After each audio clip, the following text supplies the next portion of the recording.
ప్రభు గొప్పనామానికి మహిమ కలుగును గాక. ప్రతి ఏటా ఏదో ఒక భక్తుని జీవిత చరిత్ర గురించి మనం విని పురుకొల్పబడతాం దేవుని పని కొరకు. ఈ సంవత్సరం కూడా కొద్ది మాటలు అందిస్తాను, జాగ్రత్తగా వినండి. 2018వ సంవత్సరంలో జరిగిన సంఘటన. అప్పుడు నేను కూడా న్యూస్ పేపర్లో, అప్పుడు యూట్యూబ్ అందుబాటులో లేదు, ఒక న్యూస్ ఛానల్లో చూశాను ఈ వార్త. ఎవరో అమెరికాకి చెందిన క్రైస్తవ మిషనరీ భారతదేశాన్ని ప్రేమించి భారతదేశానికి సమీపంలో అండమాన్ నికోబార్ దీవులు ఉన్నాయి, అక్కడ ఆటవిక జాతి వాళ్ళు ఉన్నారు, వాళ్ళకు సువార్త ప్రకటించడానికి వచ్చి చనిపోయాడు అని చిన్న వార్త ఒకటి చదివి నేను అనుకున్నాను, ఈ కుర్రోడు ఎవరో పిచ్చోడ్లాగా ఉన్నాడు. ఆ రోజుల్లో అంటే భారం కలిగిన మిషనరీలు ఉన్నారు, దేవుని కొరకు పానార్పణంగా పోయబడిన దైవజనులు ఉన్నారు, వాళ్ళ కథలన్నీ చదువుకొని ఈరోజు మనం మాట్లాడుకుంటున్నాం. చూస్తే చక్కగా ఉన్నాడు, 27 ఏళ్ళు, పెళ్ళి కూడా కాలేదు. మీరు తప్పుగా అనుకోనంటే నేను ఆ రోజు అనుకున్నది చెప్తాను. పిచ్చోడ్లాగా ఉన్నాడు. ఎన్ని ఊర్లు లేవు సేవ చేయడానికి, ఎన్ని ప్రాంతాలు లేవు దేవుని గురించి ప్రకటించడానికి. పోయి అక్కడికి వెళ్ళి చచ్చిపోయాడు పిచ్చోడు అని అనుకున్నా. ఇంకా మనసులో ఇంకొకటి కూడా అనిపించింది. అన్ని జనులు కొంతమంది యేసుప్రభుని తోలనాడి మాట్లాడుతుంటే నాకు అనిపించింది, ఈ మధ్యకాలంలో చాలామంది పాపులర్ అవ్వడానికి కొత్త కొత్త ట్రిక్స్ ఉపయోగిస్తున్నారు, ఈ విధంగా ప్రపంచంలో ఫేమస్ అవ్వాలని వెళ్ళినట్టున్నాడు అని అనుకున్నా. ఆ మధ్యకాలంలో ఎందుకో దేవుడు ఆ కుర్రోడి జీవితం అసలు పరిశీలిద్దాం, ఎందుకు ఇలా చేశాడు, అసలు ఏంటి కారణం, ఎక్కడో అమెరికాలో ఉన్నాడు మన భారతదేశానికి ఎందుకు వచ్చాడని ఒకరోజు రాత్రి అతని గురించి సెర్చ్ చేస్తే నాకు చాలా కన్నీళ్ళు వచ్చి మోకరించి, నన్ను క్షమించు ప్రభువా, ఈ కుర్రోడు గురించి తప్పుగా అనుకున్నాను అని కన్నీటితో ప్రార్థన చేసుకున్నా. నన్ను ఆశ్చర్యపరిచిన విషయాలు ఏంటని క్లుప్తంగా కొన్ని విషయాలు చెప్తాను. ఆ కుర్రోడిది అమెరికా, అతని వయసు 27 ఏళ్ళు, తల్లిదండ్రులు పుట్టుకతోనే క్రైస్తవులు, విశ్వాస కుటుంబంలో పుట్టి పెరిగినవాడు. ఆ తల్లిదండ్రులు ఆ కుర్రోడిని చాలా భక్తిగా పెంచారు. తనతో పాటు తోబుట్టువులు కొంతమంది ఉన్నారు, చక్కగా మందిరానికి వెళ్తారు.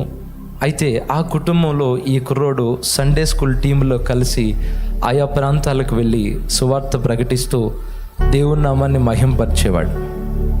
దేవుని కొరకు భారం కలిగిన హృదయం కలిగి ఉన్నాడు. ఆ చిన్నతనం నుండి అతని టైంపాస్ ఏంటో తెలుసా? అతనికి ఏదైనా ఖాళీ దొరికితే ఏం చేస్తాడో తెలుసా?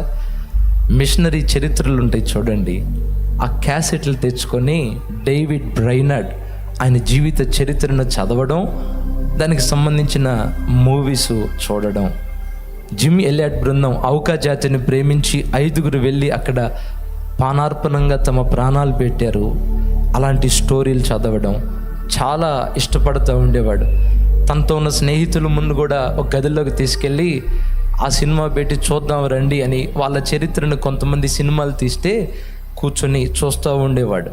తనతో ఉన్న కుర్రోళ్ళు, ఎరా పిచ్చి పెట్టిందా ఏంటి, ఈ సినిమాలు ఏంటి, ఈ మిషనరీల బాధలు ఏంటి, ఎవడరా నువ్వు, మాకు బోరు కొడుతుంది, ఒక పాట లేదు, ఒక డైలాగ్ లేదు, ఒక జోక్ లేదు, ఏంటి పిచ్చి పిచ్చి పెడుతున్నావు అని వెళ్ళిపోయేవాళ్ళు. కానీ ఆ కుర్రోడు అలా జీవిత చరిత్రలు చదివి విని ఆత్మతో రేపబడ్డాడు. చిన్నతనం నుండి దేవుని కొరకు నేను కూడా పని చేయాలి, ఈ మిషనరీలాగానే నా బ్రతుకు దేవుని కొరకు అంకితం చేయాలి, నేను కన్ను మూసేలోపు కొందరినైనా దేవుని కొరకు వెలిగించాలి అని ఆ చిన్నతనంలోనే భారాన్ని పెంచుకున్నాడండి.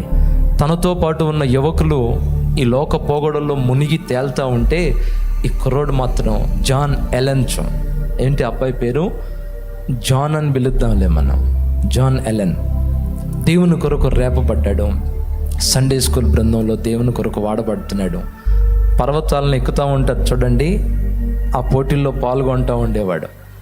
ఆ మధ్యకాలంలో ఆ దేశంలో ఉన్న మిషనరీ వాళ్ళతో కలిసి మన అండమాన్ నికోబార్ దీవులు ఉన్నాయి చూడండి, మన దేశానికి సంబంధించి ఒక 3 దఫాలుగా వాళ్ళు మిషనరీ యాత్రకి ఇక్కడికి వస్తే వాళ్ళతో పాటు కలిసి మన భారతదేశానికి వచ్చాడు. సువార్త పరిచయం చేసి వెళ్తూ ఉండేవాడు. అక్కడ ఉన్న వాళ్ళతో పరిచయాలు ఏర్పరచుకున్నాడు. వాళ్ళతో మాట్లాడుతున్నప్పుడు ఒక విషయం ఆ కుర్రోడికి తెలిసింది.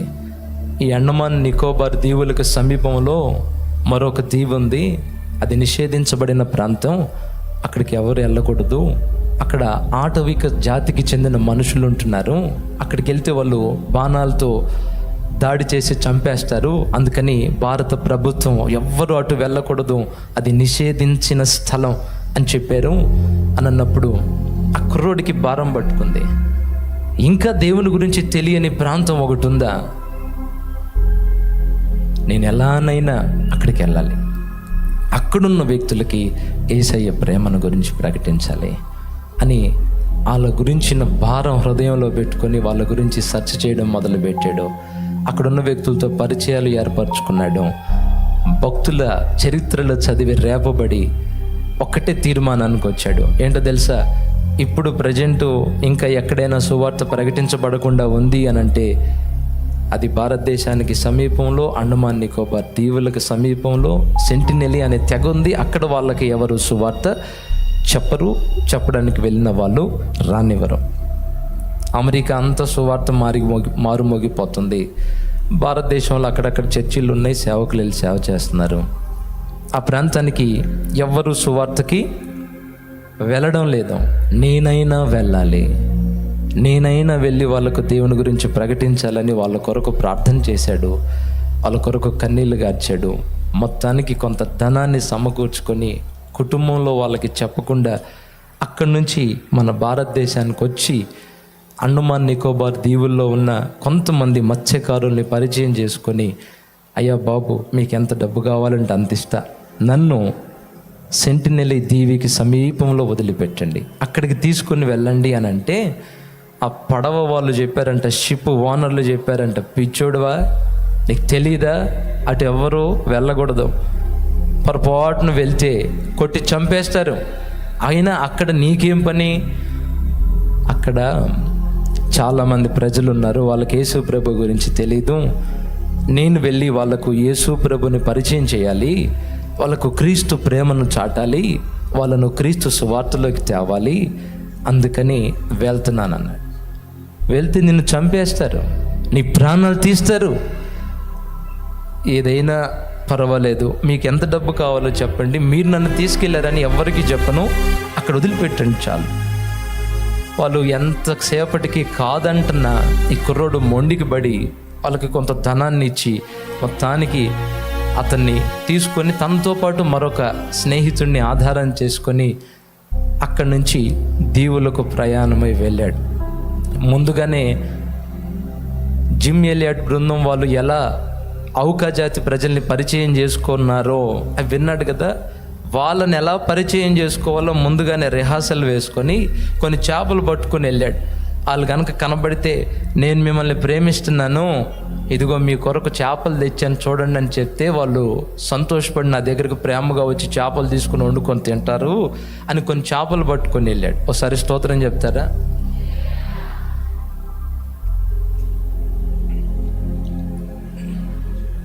చేపలు తీసుకొని అక్కడికి వెళ్ళి బయలుదేరాడు. వాడు ప్రయాణం అయ్యింది.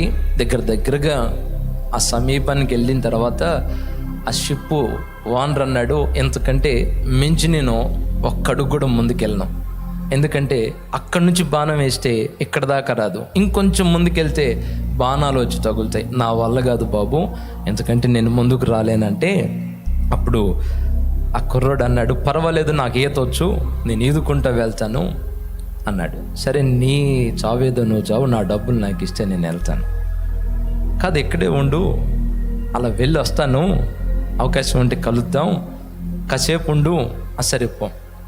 మొత్తానికి ఆ చేపలు తీసుకొని ఒక బైబిల్ చేతితో పట్టుకొని నీళ్ళల్లోకి దూకి ఈతేసుకుంటూ వెళ్ళాడండి. 27 ఏళ్ళ కుర్రోడు దేవుణ్ణి ప్రకటించడానికి అమెరికా నుంచి భారతదేశానికి వచ్చాడు. ఈతేసుకుంటూ అక్కడికి వెళ్ళిన తర్వాత ఆ అడవుల్లో కాళ్ళు పెట్టాడు. అక్కడ కొంతమంది బాణాలు తీసుకొని ఉన్నారు. వాళ్ళని కనపడగానే వాళ్ళకి చేతులు ఊపుతూ, ఇదిగో మీ కొరకు చేపలు తెచ్చానని ఆయనకి తెలిసిన భాషలో చెప్తుంటే వాళ్ళకి తెలుసా ఈయన భాష, వాళ్ళు వింతగా చూస్తున్నారు. కొత్త కొత్త మనిషి కనబడితే చంపడం తప్ప మాటలు ఉండవు అక్కడ. ఇదిగో నేను మిమ్మల్ని ప్రేమిస్తున్నాను, యేసు ప్రభు మీ దేవుడు, ఆయన నమ్ముకుంటే మీరు నాగరికతలోనికి వస్తారు, మీ జీవితాలు బాగుపడతాయి, నరకం తప్పించుకుంటారు బాబు, ఇదిగో మిమ్మల్ని ప్రేమించాను, ఆ దేవుడు మీ కొరకు నన్ను పంపించాడు అని ఈయన మాట్లాడుతూనే ఉన్నాడు. వాళ్ళకు పిచ్చి పెట్టినట్టుగా గంతులేస్తూ ఎగురుతూ బాణాలతో దాడి చేయడం మొదలుపెట్టారు. వాళ్ళు ఎప్పుడైతే దాడి చేయడం మొదలుపెట్టారో కాస్త భయపడ్డాడు, కంగారుకు గురయ్యాడు. బాణాలు వర్షంలాగా తన మీదకు వస్తుంటే వెనక్కి తిరిగి పారిపోవడం మొదలుపెట్టి తన చేతిలో ఉన్న బైబిల్ని అలా అడ్డు పెడితే ఒక బాణం నేరుగా వచ్చి బైబిల్లో గుచ్చుకొని ఇరిగిపోయింది. తన శరీరానికి కొన్ని బాణాలు గుచ్చుకున్నాయి. రక్తసిక్తమైన దేహంతో పరిగెత్తుకుంటా మరలా సముద్రం వైపు ఆ షిప్ దగ్గరికి వస్తున్నాడు. పరిగెత్తి ఒక పొదచాటును దాంకున్నాడు. వాళ్ళు కాసేపు వెతికి ఎక్కడో చచ్చినట్టున్నాడని వాళ్ళ దారిని వాళ్ళు పోతే, వాళ్ళు పోయిన తర్వాత పొదలో నుండి కుర్రోడు చిన్నగా బయటకు వచ్చి సముద్రం దగ్గర ఉన్న ఓడ దగ్గరికి వెళ్ళి చిన్నగా ఈతేసుకుంటూ వెళ్తున్నాడు. ఆ సముద్రంలో వెళ్తుంటే రక్తం నీళ్ళంతా రక్తం అయిపోతున్నాయి. ఆ లోపల ఉన్నాడు కంగారు పడిపోయాడు, షిప్లో ఉన్నాడు కంగారు పడిపోయి, ఉన్నాడో చచ్చిపోయాడో కొనూపిరితో ఉన్నాడేమో, ఈతేసుకుంటూ వస్తున్నాడు కదా, దగ్గరికి వెళ్ళి ఒక తాడేసి అతన్ని పైకి లాగితే వాళ్ళంతా గాయాలైపోయి బాణాలు గుచ్చుకొని రక్తం కారుతాం. అరే పిచ్చోడా, ఎంత చక్కగా ఉన్నావు, మంచి భవిష్యత్తు, ఏంటి పిచ్చి పనులు, నేను చెప్తానే ఉన్నానుగా వినలేదు, చూడు వాళ్ళంతా గాయాలైపోయినాయి. ఇదేం కర్మరా బాబు నీకు, ఇదేం కర్మ, మా భారతదేశంలో ఉన్న వాళ్ళే వాళ్ళని పట్టించుకోరు, నీ జీవితాన్ని పాడు చేసుకున్నావుగా, ఇదే జరిగిద్దని చెప్పానుగా నీకు. అయ్యిందేదో అయ్యింది, దేవుడు దయ చూపాడు నిన్ను, మొత్తానికి ప్రాణాలతో బట్టగట్టి బయటకు వచ్చావు, ఇంక పద వెళ్దాం అంటే అప్పుడు ఆ కుర్రోడు అన్నాడంట, అన్నా నేను ప్రాణాలు కాపాడుకునే దానికి కాదు ఇక్కడికి వచ్చింది, ప్రాణాలు కాపాడుకునే దానికి కాదు వచ్చింది, మరలా వెనక్కి ఎందుకు వచ్చానంటే ఒక చిన్న పేపర్లో ఒక లెటర్ రాశాను, నువ్వు ఒడ్డుకి వెళ్ళిన తర్వాత నా ఫ్రెండ్ ఉంటాడు వాడికి పుస్తకం ఇవ్వు, కొన్ని మాటలు రాశాను నేను, వాడికి ఇస్తే వాడు మా అమ్మా నాన్నలకి ఆ ఉత్తరాన్ని చేరవేస్తాడు, ఇది నీకు ఇచ్చి వెళ్దామని వచ్చా, ఇంటికి వెళ్దామని కాదు. ఎప్పుడైతే తీర్మానం తీసుకున్నానో ఆ రోజే నా ప్రాణం బలిపీఠం మీద పెట్టేశా. క్రీస్తు కొరకు నేను చనిపోయాను, బ్రతుకుతుంది నేను కాదు, నేను సిలువలో ఎప్పుడో చనిపోయాను, జీవించుచున్నది యేసు. అడుగేశాను, ప్రాణం పోయినా పర్వాలేదు, వెళ్తా వస్తే దేవునికి స్తోత్రం, లేకపోతే ఈ లెటర్ వాళ్ళకి చేర్చు. ఆయన అన్నాడు, ఒరే పిచ్చోడా, మైండ్ పోయిందా నీకు, ఏంటి పిచ్చి పనులు, ఇంకా నీకు అర్థం కావట్లేదా, ఈసారి నువ్వు పోతే ప్రాణాలు పోతాయి, అర్థం కావట్లేదా, వెళ్ళిపోదాం, నీకు దండం పెడతాను బాబు, నన్ను వదిలే, ఈ ఒక్క లెటర్ దయచేసి నా ఫ్రెండ్కి ఇచ్చి వెళ్ళని ఆ లెటర్ అటు ఇచ్చాడు. వెళ్ళాడు, వాళ్ళు బాణాలతో కొట్టి చంపేశారు, శవం కూడా దొరకలా. మన భారతదేశ ప్రభుత్వం హెలికాప్టర్లను పెట్టి వెతికిద్దామని చూసి వెతికి ఇంకెందుకులే, అయిపోయింది కానీ ఆయన వదిలేశారు. మొత్తానికి తన ఫ్రెండ్ ఆ లెటర్ తీసుకెళ్ళి వాళ్ళ తల్లిదండ్రులకి చేరవేస్తే ఓపెన్ చేసి వాళ్ళ తల్లిదండ్రులు చదువుతుంటే ఆ కుర్రోడు రాసిన మాటలు ఏంటో తెలుసా, అమ్మా నాన్న నేను ఈ ఉత్తరం మీకు రాస్తున్నాను, మీరు ఈ ఉత్తరం చదివే లోపు నా ప్రాణం ఉంటుందో లేకదో కూడా నాకు తెలియదు, దాదాపు చనిపోయి ఉండొచ్చు, అయితే ఒక మాట, వాళ్ళకి ఎవరు సువార్త చెప్పేవాళ్ళు లేరు, అందరూ సిటీల్లో అన్ని వసతులు ఉన్న ప్రాంతాల్లో సేవ వెతుక్కుంటున్నారు.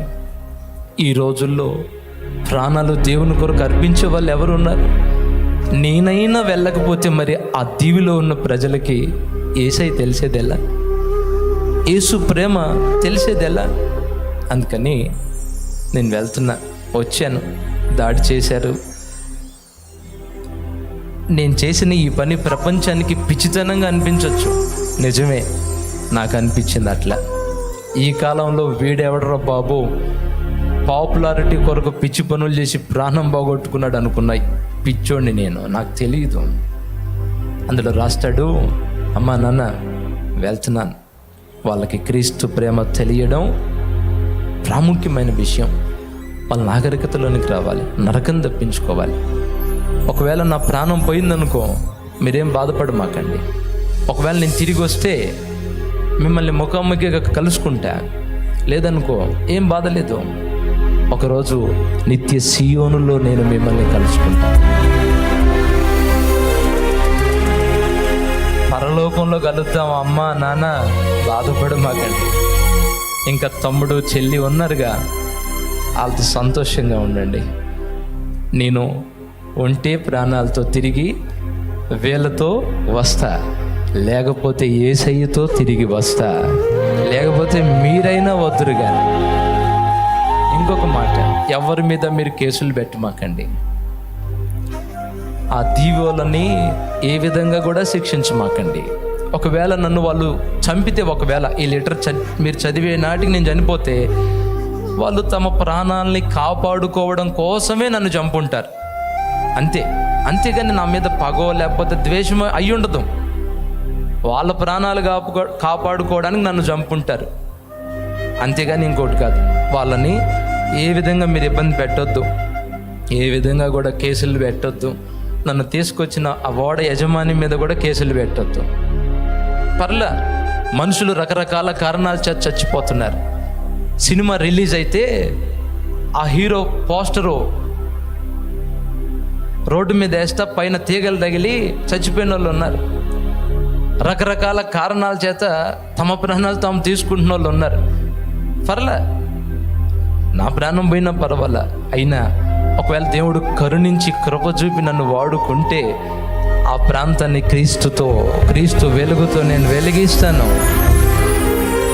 అయినా పర్వాలా, నా దేవుడు కాపాడినా పర్వాలా, కాపాడకపోయినా పర్వాలా,